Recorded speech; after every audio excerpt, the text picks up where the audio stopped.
Bonjour, bonjour à toutes et à tous. Je suis ravie de faire ce nouveau live avec vous ce soir. Donc sur l'impact psychologique de l'endométriose.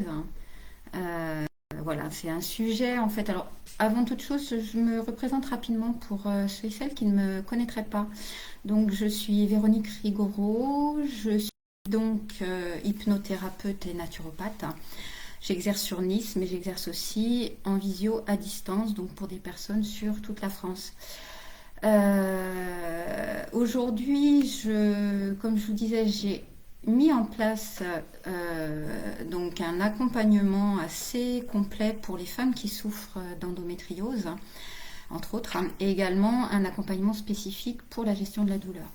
Et j'avais envie d'aborder ce sujet ce soir. Alors bien évidemment, pour les femmes qui souffrent d'endométriose, ce que je vais évoquer va bien sûr leur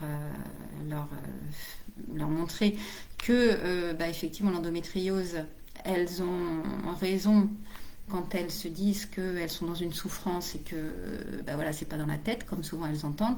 Mais également, j'ai voulu le faire pour les personnes qui ne connaîtraient pas forcément très bien cette pathologie, soit pour l'entourage, soit pour des personnes qui en entendent de plus en plus parler parce que c'est un sujet, et tant mieux, qui est de plus en plus évoqué. Et en fait, cette douleur psychologique que vivent ces femmes-là, c'est pas toujours évident à comprendre. Donc, je vais en parler ce soir. Je vais également tenter de donner des pistes pour que ces femmes puissent aller vers un mieux-être. Et en même temps, si vous avez des questions, n'hésitez surtout pas à me les poser. Voilà, alors pour commencer, cette pathologie qui est une pathologie inflammatoire chronique. Donc inflammatoire, ça veut dire que l'inflammation qui se situe dans le corps provoque donc des douleurs qui sont d'une violence extrême. Alors c'est pas la plupart du temps des douleurs qui sont uniquement localisées au niveau du ventre, même si c'est une pathologie gynécologique. Alors certaines femmes souffrent uniquement au niveau du bas-ventre, mais il y en a beaucoup qui ont des douleurs aussi bien au niveau des intestins, aussi bien au niveau des articulations, aussi bien au niveau des jambes, au niveau du dos, au niveau des épaules. Enfin, c'est quelque chose qui peut se diffuser un petit peu partout dans le corps. Je vous renvoie d'ailleurs à ce sujet sur une vidéo que j'ai faite également concernant donc les symptômes de l'endométriose et pourquoi justement il peut y avoir ces différents types de douleurs répartis un petit peu partout dans le corps. Donc cette inflammation crée des douleurs terribles et donc chronique, ce qui veut dire que c'est pas quelque chose qui va être épisodique une fois et on n'en parle plus. Malheureusement, c'est quelque chose qui s'inscrit dans la durée et c'est ce qui est éprouvant aussi d'une manière psychologique. C'est-à-dire que ces femmes alors ont souvent des douleurs amplifiées au moment de l'ovulation ou au moment des règles, parce qu'il y a plus d'œstrogènes et c'est des cellules, comme je l'expliquais dans un autre live, qui réagissent aux œstrogènes. Mais c'est également des douleurs qui peuvent être permanentes, indépendantes du cycle hormonal. Donc c'est vraiment assez éprouvant.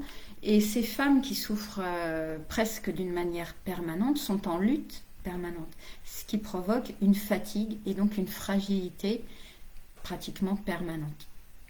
Alors, suite à cela, donc ces femmes-là mettent souvent du temps avant d'être diagnostiquées. Elles souffrent dans leur corps, elles savent qu'elles ont quelque chose. Le corps médical qui est de plus en plus formé, mais il y a encore entre 7 à 10 ans avant de pouvoir poser un diagnostic de l'endométriose pour ces femmes qui souffrent souvent depuis l'adolescence. Tout simplement parce que depuis longtemps on entend des phrases comme souffrir quand on a ses règles c'est normal, alors que non, c'est pas normal du tout. D'avoir des douleurs abominables à rester couché pendant plusieurs jours durant ses règles, c'est pas normal. C'est vraiment quelque chose qui doit être pris en considération même dès l'adolescence pour pouvoir agir le plus tôt possible sur ces symptômes-là et sur cette pathologie. Donc en fait, le diagnostic met du temps à être posé. Et une fois que le diagnostic est posé, c'est le début du parcours du combattant pour ces femmes. Tout simplement parce que elles vont chercher donc des solutions qui ne sont pas si évidentes que ça, tout simplement parce que le corps médical connaît cette pathologie, mais tous les médecins ou tous les gynécologues ne sont pas formés à l'endométriose, donc ne savent pas toujours comment prendre en charge cette pathologie. D'où l'importance de s'adresser à des spécialistes de l'endométriose, réellement des médecins qui ont été formés à cette pathologie, qui sont vraiment spécialisés dans cette pathologie, pour pouvoir être non seulement prise en considération, être reconnue, être soutenue et avoir les bons traitements qui correspondent à chaque femme, puisque chaque endométriose est différente et chaque traitement, selon la femme, sera différent. Voilà. Donc une fois qu'elles ont été prises en main par un spécialiste, et qu'elles ont donc le diagnostic qui a été posé, reste à accepter la maladie et à s'accepter avec cette maladie, ce qui n'est pas du tout évident. Parce que quand on vous annonce que vous avez une pathologie chronique qui provoque des douleurs et que ça va être à vie, le choc, il est assez terrible. À partir de là, s'ensuit donc un combat pour aller trouver, comme je le disais tout à l'heure, des solutions, pour aller savoir si tel symptôme c'est normal, si c'est en rapport avec l'endométriose ou pas, d'où les forums qui se multiplient sur internet et c'est très bien pour les échanges entre ces femmes. Et l'acceptation de soi avec cette pathologie, ça veut dire aussi envisager sa vie sous un autre angle, c'est-à-dire que les projets que ces femmes avaient pu faire en disant ben voilà, je vais faire tel travail, je vais pouvoir faire telle activité physique, avoir tel et tel hobby, pas tout le temps, mais parfois c'est vrai que ça demande à être reconsidéré parce qu'il y a des travails qui, s'ils sont trop physiques, ne vont pas pouvoir être adaptés aux femmes qui ont des douleurs dans leur corps, à ces femmes qui doivent s'arrêter aussi assez régulièrement pendant le mois quand elles ont leurs règles parce qu'elles ont des douleurs d'une telle violence qu'elles ne peuvent pas tenir debout. Donc c'est vrai que c'est une adaptation de la profession, une adaptation personnelle à sa nouvelle vie qu'il va falloir faire. Alors, indépendamment du travail qui doit être adapté en fonction des douleurs que ressentent cette personne et de ce qu'elles peuvent faire, il y a un impact personnel. Non seulement l'acceptation de la maladie, reconsidérer sa vie différemment, mais également reconsidérer son corps différemment. Pardon, j'ai la gorge qui me gratouille. Donc en fait, se reconsidérer dans sa vie personnelle avec des activités différentes, avec peut-être des périodes de repos aussi supplémentaires. On n'a pas toujours envie de se dire bah voilà, il va falloir que je me repose alors qu'on a envie de faire plein d'activités diverses et variées, ça c'est certain. Quand je parle aussi d'impact personnel, ça concerne également la vie intime, puisque ces femmes-là, certaines peuvent également ressentir des douleurs au moment des rapports sexuels, ce qu'on appelle la dyspareunie. Donc ça, c'est souvent lié à des lésions qui se positionnent au niveau du ligament urétro-sacré. Et en fait, ces douleurs au rapport sexuel, alors il y a certains hommes, certains partenaires qui ne les comprennent pas, d'où un dialogue, une communication avec son partenaire qui est essentielle, et aussi que le partenaire ait l'envie de s'intéresser à cette pathologie et la comprenne. Dans ce cadre-là, il est souvent indispensable de faire appel à un sexologue pour pouvoir améliorer la communication avec son conjoint. C'est vraiment essentiel qu'à ce niveau-là, le conjoint puisse entendre la souffrance de la femme et permettre aussi une nouvelle sexualité, c'est-à-dire qu'une sexualité différente, de trouver des moyens d'avoir une sexualité épanouie qui soit différente de ce que l'on connaissait peut-être auparavant. Ça, c'est quelque chose aussi à considérer et qui peut faire peur. Parfois, les conjoints ont peur de cette maladie parce qu'ils ne savent pas comment prendre leur part. Enfin, je ne parle pas sexuellement parlant uniquement, mais comment aborder cette maladie avec leur femme. Et quand au fur et à mesure du temps, ils comprennent que les douleurs, c'est quelque chose d'assez atroce, que c'est contre leur volonté, eh bien, il y a quand même des partenaires qui sont assez exceptionnels et qui sont dans la compréhension et qui soutiennent énormément leurs femmes. Ça, c'est indispensable. C'est des femmes qui se sentent seules, qui se sentent souvent seules face à leur pathologie, qui ne savent pas vers qui se tourner, qui s'isolent assez fréquemment aussi. Parce que non seulement, comme je l'expliquais, elles ne peuvent plus faire toutes les activités qu'elles voulaient faire. Parfois, elles prévoient de sortir, d'aller voir tel ami. Elles ne peuvent pas parce qu'elles ont mal.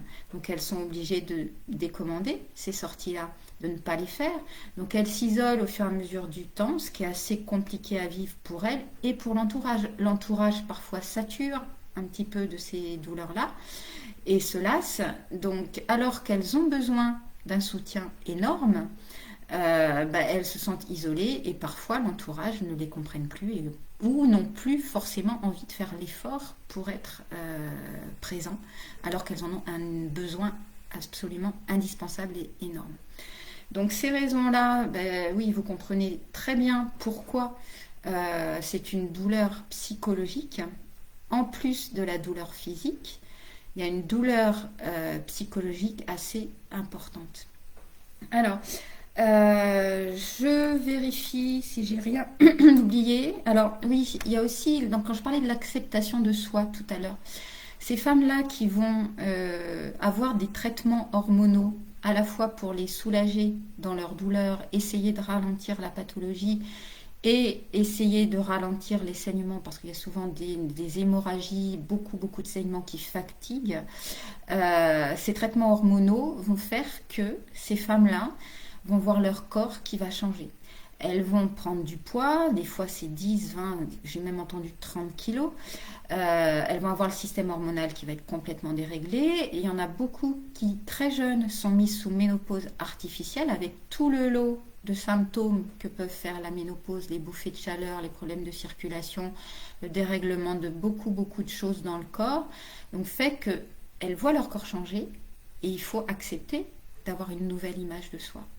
Donc il y a aussi des solutions, je vais en parler tout à l'heure. Il y a quand même des solutions pour essayer de pallier à tous ces désagréments, ça existe et heureusement.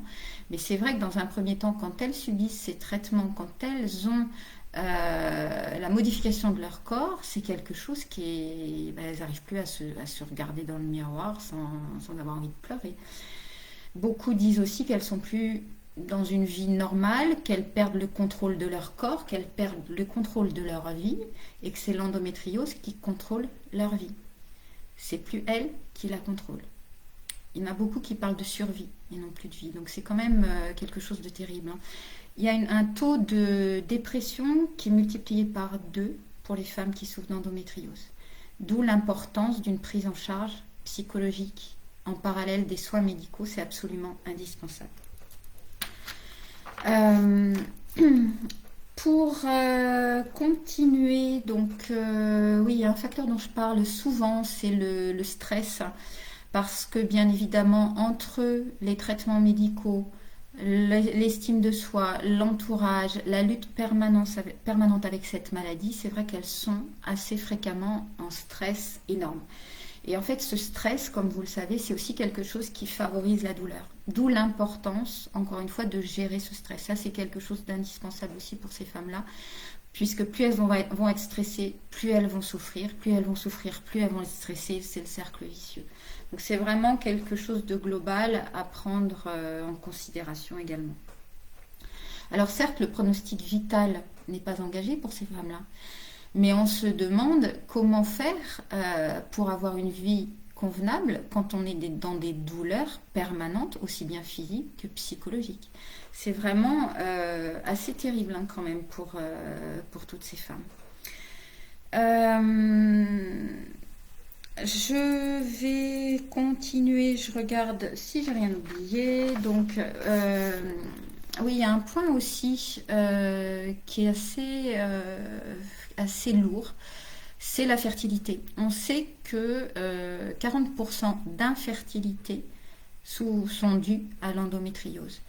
Donc ces femmes qui souffrent d'endométriose, et quand elles ont, et c'est le cas maintenant, et heureusement quand elles sont diagnostiquées assez jeunes comme souffrant d'endométriose, si elles ont un désir d'enfant, tout de suite elles ont cette question, est-ce que je vais pouvoir avoir un enfant ?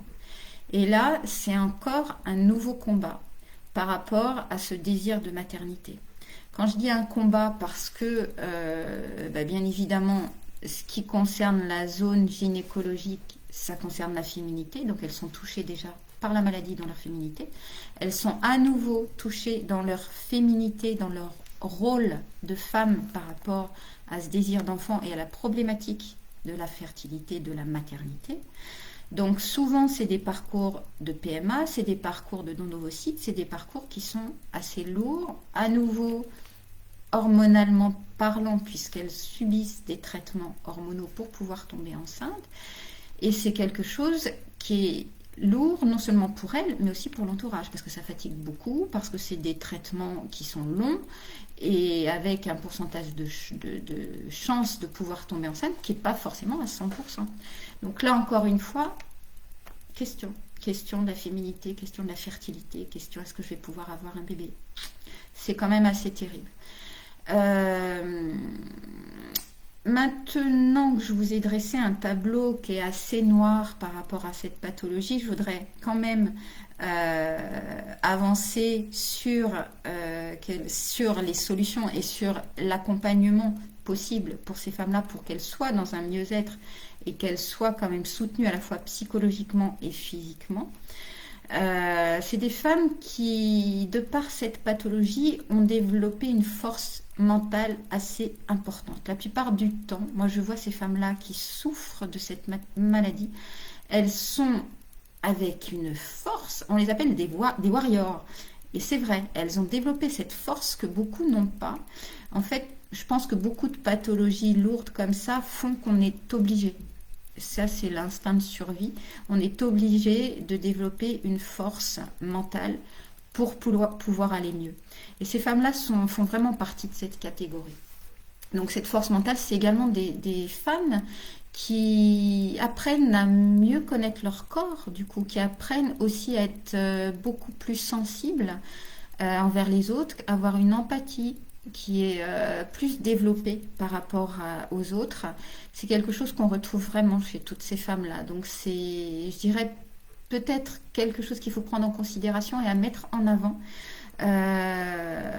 C'est grâce à ce parcours du combattant, même si c'est une évidence, on s'en passerait, elle s'en passerait, mais en contrepartie, c'est vrai qu'elle développe une capacité d'adaptation, une force mentale, un altruisme qu'elle n'aurait pas développé si la maladie n'avait pas été là. Voilà. Alors, je disais en termes d'accompagnement. Alors, moi, je le vois dans ce que j'ai mis en place, dans l'accompagnement que je prodigue à ces femmes-là. Donc, c'est un accompagnement sur 3 mois.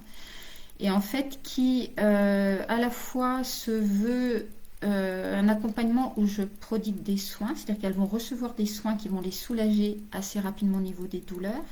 Mais également, on apprend ensemble, puisque c'est des rendez-vous hebdomadaires, on apprend ensemble à mettre en place des petits rituels journaliers qui vont vite devenir indispensables à la fois pour la mobilité du bassin.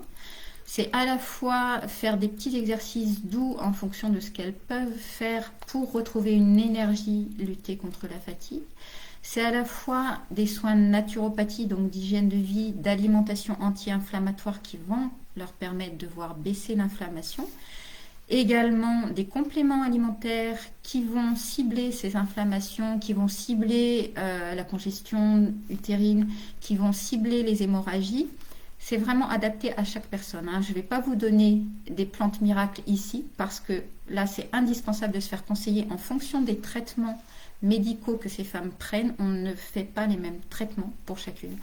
Donc en fait, c'est indispensable de continuer les traitements médicaux et en parallèle de pouvoir se faire soutenir par des méthodes naturelles, comme je viens d'en parler.